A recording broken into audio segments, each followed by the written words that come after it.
is red or light.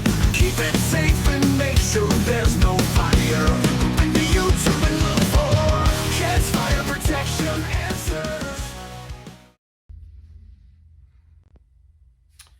So the wet fire sprinkler system has water up to the fire sprinklers that are sticking out of your ceiling or your wall.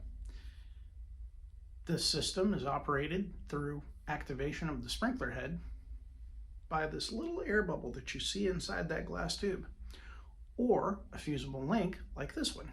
There's actually a temperature rated solder on there that at that specific temperature will pop that link and your plug will come out and water will flow.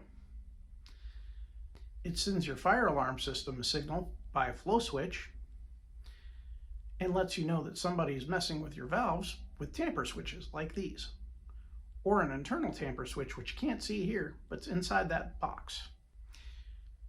You should also have signage marking all of your valves like this, and this for a main drain, and this for your inspector's test, and like this for your auxiliary drains, which may be found in the bottoms of stairwells or hidden above ceiling, which should be marked on a ceiling grid like this.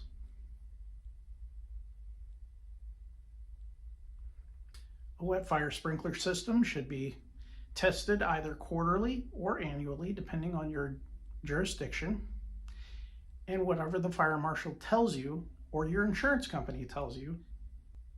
Generally, they are tested quarterly to make sure that the devices send signals to the fire alarm panel, and annually to inspect for paint, damage, anything hanging from the fire sprinklers or fire sprinkler piping, anything missing like escutcheons or concealed plates, which look like this,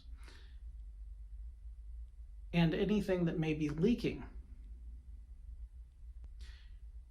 Your service company will then send you a quote to repair these issues.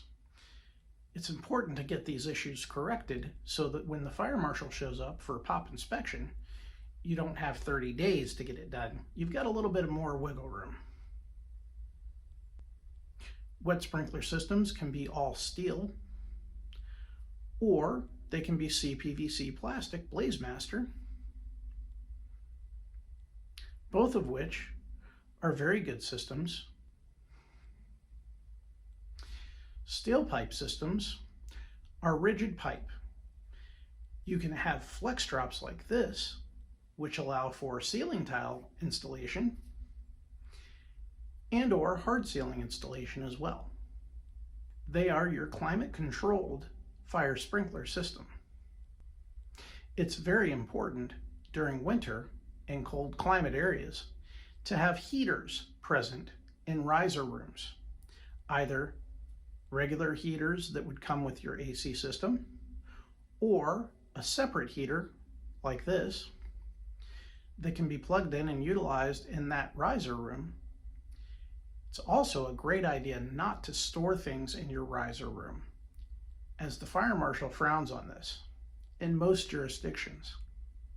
Wet fire sprinkler systems are more susceptible to cold weather and therefore should be insulated properly, like this,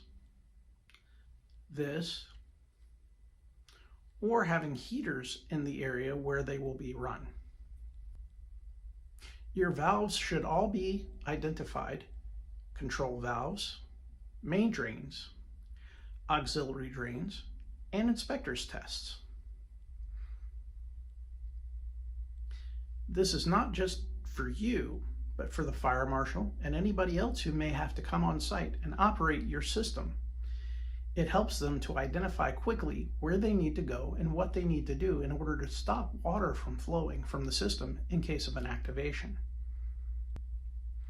Wet fire sprinklers are usually identified by either a shotgun style riser, a check valve riser, an alarm riser, which has a water motor going attached, which is a mechanical style bell.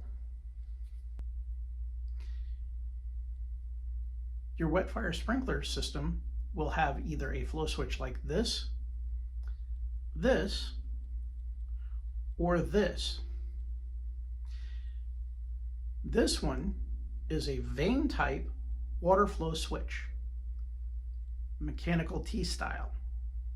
What that means is it's bolted on here and here. This type of flow switch has a threaded end which goes into the ready riser, which is what this section of pipe here is,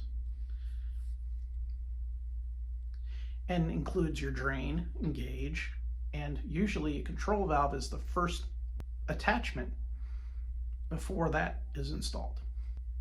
There's also a pressure type flow switch that looks like this. You might see this on a dry system as well, but for this purpose, you're seeing it on a wet riser. The vane type flow switch operates with a paddle inside the pipe. As water pushes past, it releases a timer and then sets off the fire alarm after about 45 seconds to 90 seconds. The pressure type flow switch is operated much the same way, but it's operated with pressure.